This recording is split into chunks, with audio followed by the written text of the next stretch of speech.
बरं, एकीकडे हे होत असताना दुसरीकडे आपण बघतोय की आता तुम्ही जसं म्हणालात अनेक ठिकाणी तुम्ही जाताय, अनेक प्रचार सभा होत आहे, रॅलीज होत आहेत, पण तिकडे मुंबईत पाहायला गेलं तर ठाकरेंच्या ना मुंबईत सभा होत आहेत ना मुंबई बाहेर सभा होत आहेत. 29 महानगरपालिकांना मला वाटतं आपण जेव्हा सर्वच राजकीय पक्ष सामोरे जात असताना अशा आयत्या वेळी सभा कॅन्सल होणं, किंवा तुम्हाला असं वाटतं की शस्त्र गाळली आहेत त्यांनी? खरं म्हणजे नगर परिषदेमध्ये पण महाविकास आघाडी कुठे दिसली नाही. मी होतो, देवेंद्रजी होते, अजितदादा ही महायुती आमची सगळ्या प्रचारामध्ये होती, पण हे लोक नव्हतेच. त्यांनी कार्यकर्त्यांना वाऱ्यावर सोडून दिलं होतं आणि त्यांनी मला वाटतं पराभव जो आहे तो मान्य केला होता. अशीच परिस्थिती आता 29 महापालिकांमध्ये कोणी कुठं जात नाही. मुंबईत मुंबईत एक सभा होती 11 तारखेला. म्हणजे महाविकास आघाडी जसं दोघ जण एकत्र आले तेव्हा जे काय वातावरण त्यांनी असं तयार करण्याचा प्रयत्न केला, परंतु पुढं काहीच दिसत नाही. म्हणजे मला वाटतं एक प्रकारे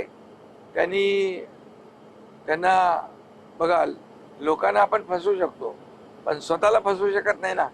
तर त्यांना कदाचित कळलं असावं की पराभव दिसत असावा, म्हणून ते लढताना फोर्सफुली लढला पाहिजे ना. सगळ्या शस्त्राला धार लावून सगळं युद्धाला माणूस जातो तेव्हा माणूस जोरात असतो ना तो, पण इथं तसं दिसत नाहीये.